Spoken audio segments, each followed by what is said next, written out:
This is just a sample of the audiobook. To get the complete audiobook, access the link posted in the first comment. Pretty sure John Malkovich could do Bavarian.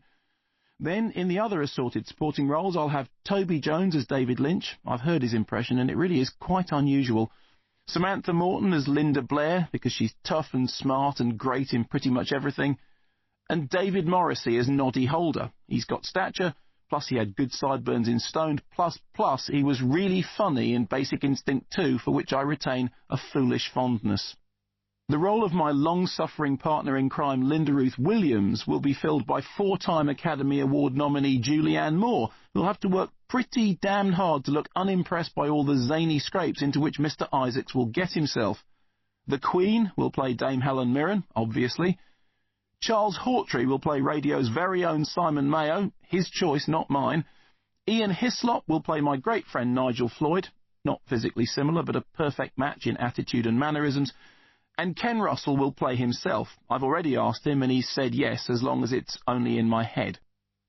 Finally, Udo Kier will essay the key role of mad Ukrainian chauffeur Mr. Niet, having been cast entirely on the strength of that scene in Flesh for Frankenstein, wherein he pulls the pulsating innards from a cadaver's chest, holds them out towards the audience in 3D, and utters my favourite line from a movie ever, "To know death, Otto, you have to fuck life in the gallbladder." Well, that's my dream cast. I know it sounds starry. Getting her Madge involved might prove tricky, particularly as I'm a declared Republican, but these days everyone's doing TV movies of the week. They've become completely respectable, as has the phrase with which they invariably open, "inspired by real events."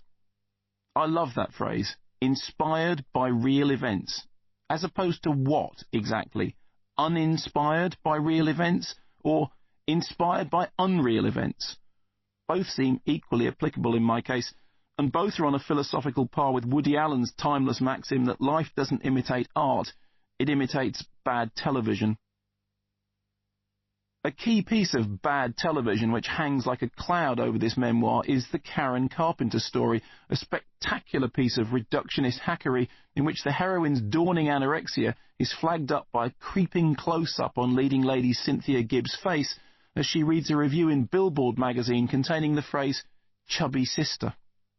One evening several years ago, I found myself in a West End pub with journalist and writer John Ronson, and after several pints of the old Johnny Knock-Me-Down, our conversation turned to that wince-inducing moment in the Karen Carpenter story. Crucially, John had slightly misremembered that scene. Another key element of this book will be misremembered movies, and in his mind, Cynthia, Karen, had looked up from the paper and said perplexedly to herself, "Chubby? In the drunken haze that followed, John and I agreed to make a TV programme entitled Chubby? Which would bring together all those terrible moments in real-life movies in which the famous subjects are seen doing for the first time the thing for which they would ultimately become famous. Scenes like Carl MacLachlan pretending to dream up the keyboard line from Light My Fire in Oliver Stone's The Doors, tagline, "No one here gets out awake," or that bit in the Buddy Holly story where the boys realised that "If You Knew Cindy Lou" didn't sound quite right. John and I never made the programme, but the phrase "chubby, has stayed with me ever since, and has become shorthand for all that is deeply rubbish about stories which purport to be inspired by real events. This book, which has about as much relationship to the truth as the Karen Carpenter story, is packed with chubby moments, and I invite you now to shake your head, roll your eyes, and bang your fists against your head in horror whenever they arise. But arise they will, because that's the nature of the beast. And if it was good enough for Karen Carpenter and Buddy Holly, then frankly, it's good enough for me.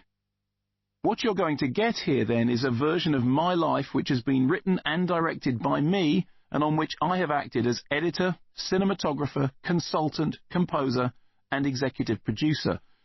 The last few titles in that list are particularly important because they're the roles with which Richard Carpenter was credited on the Karen Carpenter story, but that still didn't stop him from reportedly disowning the movie several years later, claiming that several key scenes were bunkum, and declaring that he regretted being involved with the whole venture in the first place. I may well do the same thing, not because what I'm about to tell you is a bunch of lies, although it may be just that, but because my version of reality has been so skewed by the conventions of narrative cinema that I'm honestly unable to tell which part of any particular story I am telling is true and which part is